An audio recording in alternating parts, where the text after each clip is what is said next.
So, you think you're good at FromSoftware games. You trounced all over Demon Souls, you lit up Dark Souls, and madly laughed your way through Bloodborne. Well, I got the newest and latest game ready for you. Shouldn't even be a thing. Sekiro! Is Sekiro too Sekiro hard? is too difficult. It has never hard to been shake the so feeling. hard. Sekiro orchestrated in some of the design cruelty for touchable Sekiro with Shadow the Dark grace. Voices. Extremely difficult. Gets harder every playthrough. Not an easy mode. Oh. Sekiro! Let's chat about it. The game takes place during the Sengoku era of Japan, an era of constant warfare as the central power of Japan has collapsed. While there was an Emperor of Japan, nobody cared. He was considered holy, but basically didn't mean anything. All the ruling daimyos thought he was a total loser behind his back. In fact, he was probably also super ugly, which is why he always hid behind a curtain so nobody could see his weird-ass mug. I'd be so embarrassed if I were him. So, take that historical backdrop and add Isshin Ashina, the leader of the Ashina clan. Which was a real-life clan that actually existed. Isshin wages a coup against the current ruling clan who had taken over in the past, succeeds, and becomes the new head of Ashina. Meanwhile, one of his shinobi, Owl, decides to randomly take in an orphan and train him in the ways of shinobi. That shinobi grows up to be known as Okami, or wolf in Japanese. And since I played the game in Japanese with English subs, because the English dub is...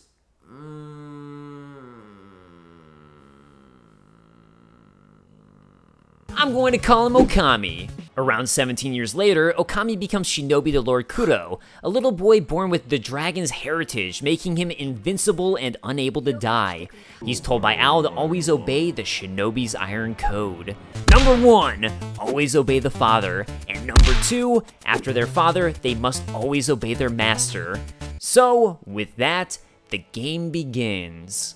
Nah, we fast forward another 3 years. To 20 years after Isshin's coup, and Okami is chilling in a prison cell, sad and doing nothing, when a mysterious lady drops him a note telling him his destiny awaits him at the Moonview Tower.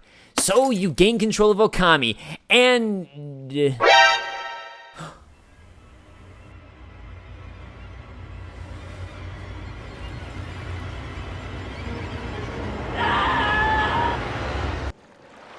You can swim?! Oh my god!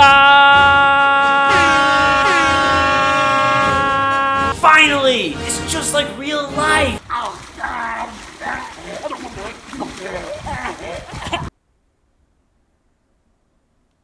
Sneaking into the Moonview Tower, we find Lord Kuro, who gives us a blade and instructs us to help him escape from Ashina. With blade in hand, you'll discover just how dissimilar Sekiro is to the Souls games. While there are some similar mechanics, I think it's unfair to call this a Souls-esque game, as they're completely different beasts.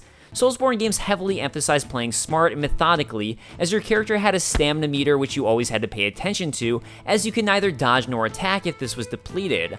Gone from Sekiro is this meter, which was a huge part to the battle mechanics of the previous games. Additionally, new to Sekiro is the deflection and guard system. While the previous games allow players to parry attacks and then counter with a riposte for major damage, Sekiro makes this a major requirement for playing the game properly, and as such, makes parrying far, far more forgiving. Unless you're on hard mode. Attack does dating. Much poison. But that's just semantics. We're moving on. Successfully parrying and deflecting an enemy's attack drains their posture meter. While Souls games emphasize slowly draining an enemy health bar over time, Sekiro allows you to do this, but really wants you to drain enemies, and especially bosses, posture with deflections. Once their posture meter is completely depleted, you can perform a death blow on them. So what you get is a game that's really about dancing blades, and one that many people have compared to a rhythm game. Or you can just, you know, spam the hell out of parrying. Dancing blades! The entire area, after finding Lord Kuro as you search for an escape, serves as a tutorial for learning these mechanics. You'll also fight your first mid-boss, who...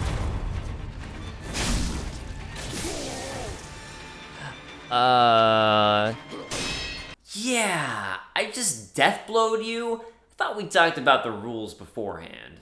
As it turns out, some enemies need to be death-blowed twice. Death-blowing them once isn't good enough. You really need to give it to them a couple times to finish the job. Indicated by this. 2 dots, 2 death blows. After defeating your first mid-boss, you'll be able to access a secret passage to escape with Lord Kudo, thus ending the game. Overall, Sekiro has some interesting mechanics, but it's really short compared to the Soulsborne game. 久しいな、ミコよ。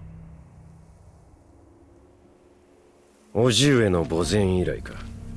Aw, shoot. It's the first real boss of the game, Genichiro Ashina. Yeah, I meant to do that. While the Soulsborne games allowed you to beat the first boss of the game for a special reward, even if you defeat Genichiro, he'll still chop off your arm and you'll get nothing for it. These games are so different, not even comparable. After mandatorily losing to Genichiro and getting Okami's arm chopped off, you'll wake up at a temple of a strange sculptor who's also missing an arm and has fitted your arm with a shinobi prosthetic. Fittingly, he's called the Sculptor, and outside the temple is the lady who gave us the letter telling us where Lord Kudo was, Emma. Emma tells us that she was sent by her master and that the white mark on her face is apparently a mark of those who've received the dragon's heritage, whatever that is. Not only that, but あなたを助けよと、そう仰せつかっています。 Assist me in any way, you say? well, I've been trying to figure out where the closest intelligent life in the universe is likely to exist outside of Earth. And I'm telling you more than just amoebas here, Emma. I want more monkey people, or at least something else that resembles an intelligent being that we can actually talk to, possibly if we can translate, languages and all that, kind of like a rival style, if you know what I'm talking about. But not like the ones from, like, Planet of the Apes or something. We need to find something that's not so hostile. That's really what I need your help with. You thought I was gonna do a sex joke, but I didn't. Also outside the temple is an undead zombie guy, who on killing him comes back to life. Someone who's undead? It's almost like I'm playing a FromSoftware game. And a secret cave with a secret door. I bet I can use that if I... Sealed from the other side. Trekking further ahead, we finally get a chance to use the shinobi prosthetic, which turns out to be an amazing grappling hook. Combined with the ability to jump, zipping around while climbing up cliffs makes the game a blast to explore. Not only that, but you can collect various attachments for the prosthetics to add additional attacks. Things like shurikens, an axe, or, I don't know, a flamethrower, and... I never use them. I don't know, just not my thing, I guess. As we cruise forward, you'll also find the first couple of real mid-bosses of the game who will remind you of something you just might have forgotten while cruising around with your prosthetic and easily stealth-killing enemies. This is still a modern FromSoftware game. What I'm trying to say is... Your face? That thing right there? Yeah! It's going to get stomped in. No. Sorry, not like that. More like this. So yeah, you're gonna die.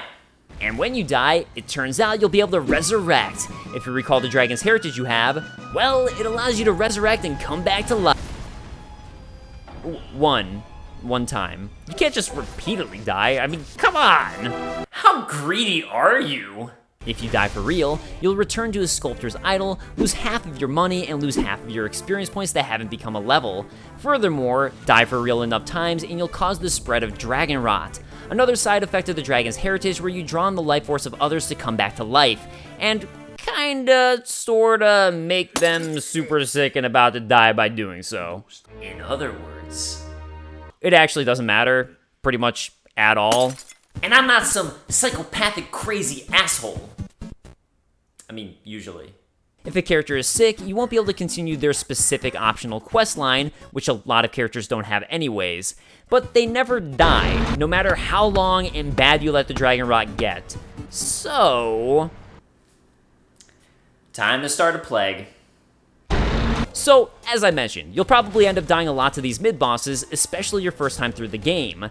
These bosses are oftentimes surrounded by a swarm of enemies, making them difficult and sometimes annoying to even attempt to fight in the first place. Which can be incredibly frustrating if you're trying to learn their techniques and get used to their patterns, when if you keep dying, once again, you need to clear out the horde around them.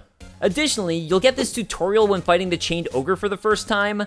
Grab attacks cannot be deflected. There is no way to avoid taking serious damage once grabbed. Enemy grab attacks can be evaded with a well-timed step dodge. Circle for step dodge. Which would be great.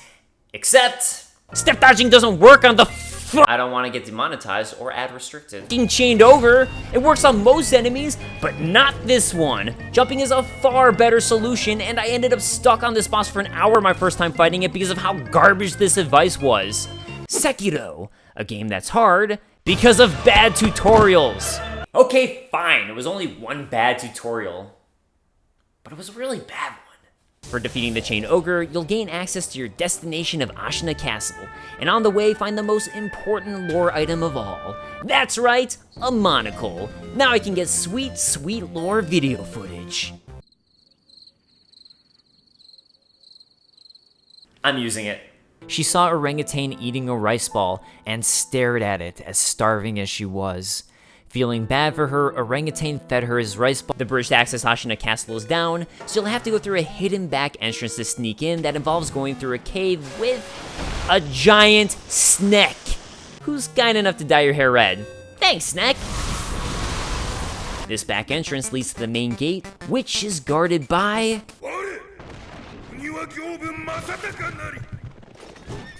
Our first real boss.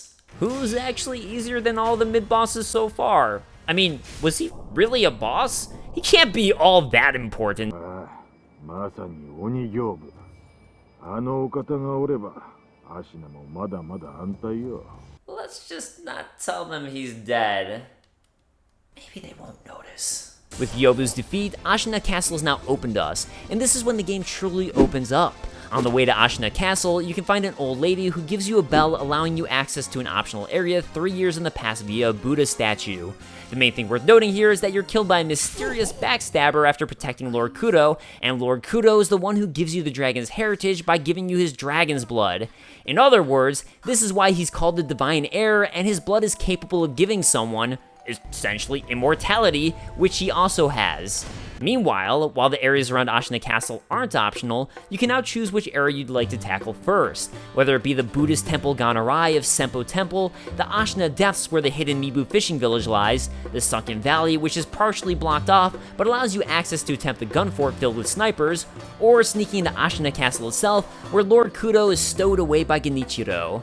While I recommend doing every area outside of Ashina Castle first, as completing the Ashina Castle boss moves time forwards and makes all the other areas slightly more difficult, I'm going to talk about Ashina Castle first. Ashina Castle will see you scaling across the rooftops of the outlying buildings to scale the castle. In doing so, you'll find secret items. What could possibly be so important someone would hide it on top of their roof like this? Ungo's sugar. Nobody's gonna find my sugar now. At the top of Ashina Castle, you'll find none other than Genichiro trying to persuade Lord Kudo into giving him the dragon's blood. You know, that immortality blood you already have? Yeah, that. So you face off against Genichiro once again to protect Lord Kudo, only to discover that he's been using what's called the rejuvenating waters, giving him more of a tainted immortality. He also has 3 life bars, so, there's that. In defeating him, you'll rescue Lord Kudo, who devises a new plan he wants your help with, to sever his ties to immortality.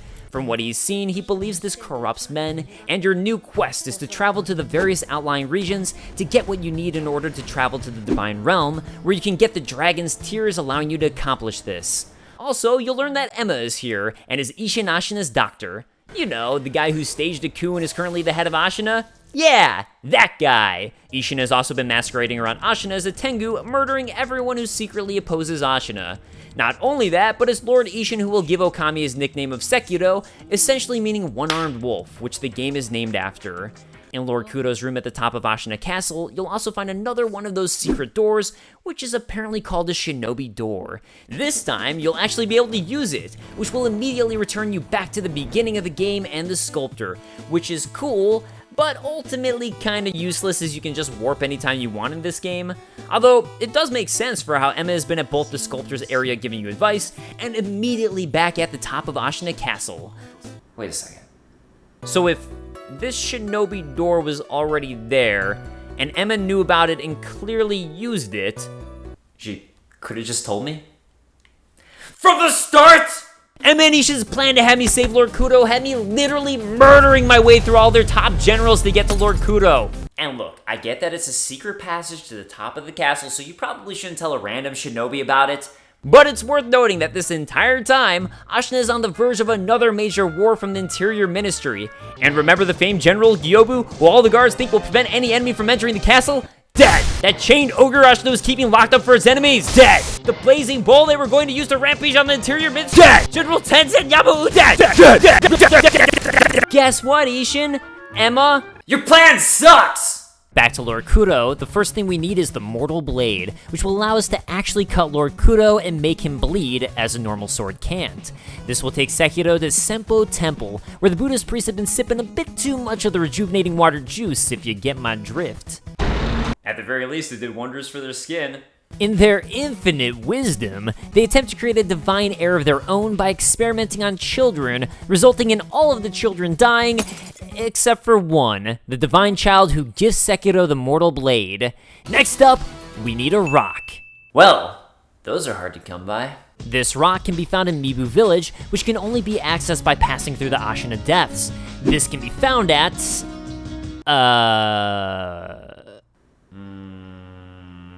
right there, in that hole. Seriously though, you jump into a giant hole to access it. Which leads me to a very serious question. With Sekiro's prosthetic arm, you can grapple onto a ledge leading to Mibu Village. But what if you just fell into a pit like this and survived with Sekiro's resurrection powers? Would you just stay there forever and be stuck? Would you starve to death, but then die and then come back to life again, still starving, but then die again, etc., etc.? I need these answers. For the lore! Mibu Village itself is filled with villagers who have gone insane from drinking rejuvenating water sake, and their cave is guarded by the priestess Yao, aka the corrupted monk, which is kinda a spooky ghost. But defeating her will net you your rock. So onwards to the final ingredient we know of. A flower. But not just any flower, one that can only be found past the Sunken Valley, the Gun Fort, the Giant Snack again, and at the Bodhisattva Valley, where there's monkeys everywhere. The boss of the area is a giant ape, and I'd make a joke about the fact that if you kill it once, the game will trick you into thinking it's died, but it comes back to life as the Headless Ape, since you later find out it's also infested, and can only truly be killed with the Mortal Blade. But every single other YouTuber who's covered this game has already made that joke, so whatever! It was a terrible joke anyways. I'm not salty about it. All the ingredients gathered, we return to Ashina Castle only to find Sekiro's father, Al, also wanting Lord Kudo to make him undying. Notably, if you'd gone back in time to 3 years ago, Al seemingly dies in front of you, so it doesn't quite add up. Here you're given the choice to join Al and forsake Lord Kudo, or stand by Lord Kudo and betray your father. Which might be a hard decision. Except that guy who stabbed you in the back and tried to kill you? Yeah, that was Al. お前はもう死んでいる。何? Also, if you join Al's side, you'll get the bad ending and an early final boss, missing out on the most interesting portion of the game. So there's that too. This area being Fountainhead Palace. For gathering all of the ingredients, you'll get the scent you need to access Fountainhead, where a giant rope deity, man with a giant well-placed peg, will now carry you to it. Fountainhead Palace has been highly submerged underwater and seems to also become corrupt due to the rejuvenating waters. You'll find the corruption in the nobles having a fiesta eating Okami clan members behind closed doors, as well as, well, just the fact that half of the village is submerged underwater. The peak of Fountainhead leads you to the Divine Realm, where you'll find sickly dragons who seem to be infected by the Dragon Rot.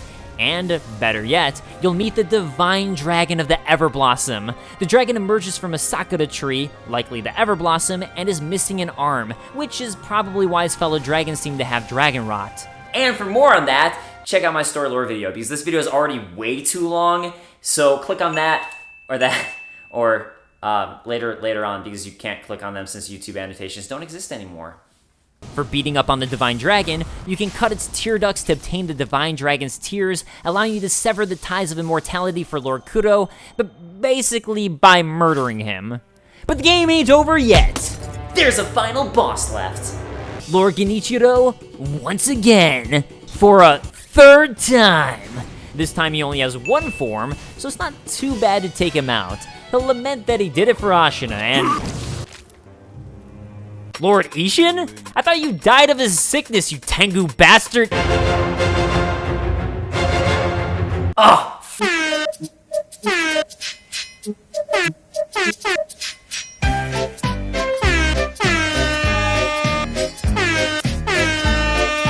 I don't mean to brag though, while Genichiro and Ishin the Sorsei combined to make 4 phases to this boss fight, it only took me 5 hours to beat the first time.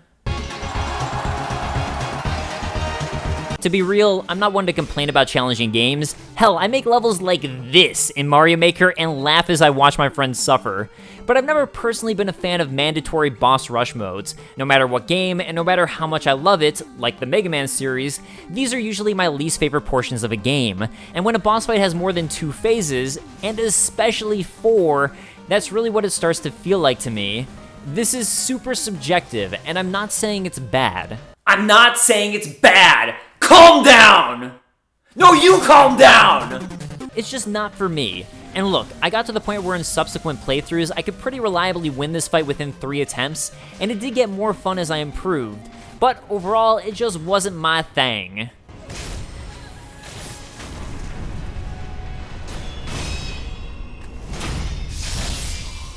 But I won, and I beat the game.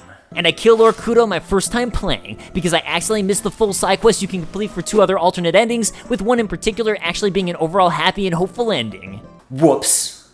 A lot of people have compared Sekiro to the Soulsborne games, as it's a FromSoftware game, but I call it a completely different beast entirely. It's a fantastic single-player action game with FromSoftware's signature high-quality level design and combat in place, with a challenging but manageable and rewarding difficulty curve.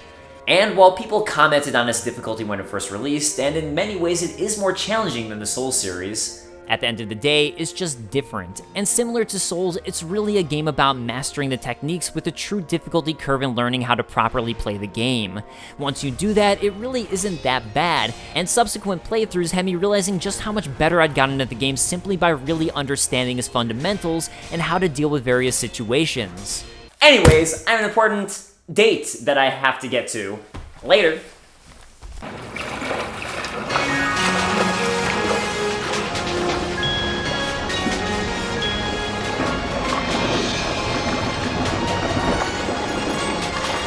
A huge shout out and thank you to everyone who's supported me on Patreon. This time I'd like to thank Jason Buck and Invidentia in particular. It honestly means a lot to me, especially as lately my uploads have been a wee bit slower, so again, thank you so much for your support. Oh, fresh Diet Coke is so amazing. I love fresh Diet Coke.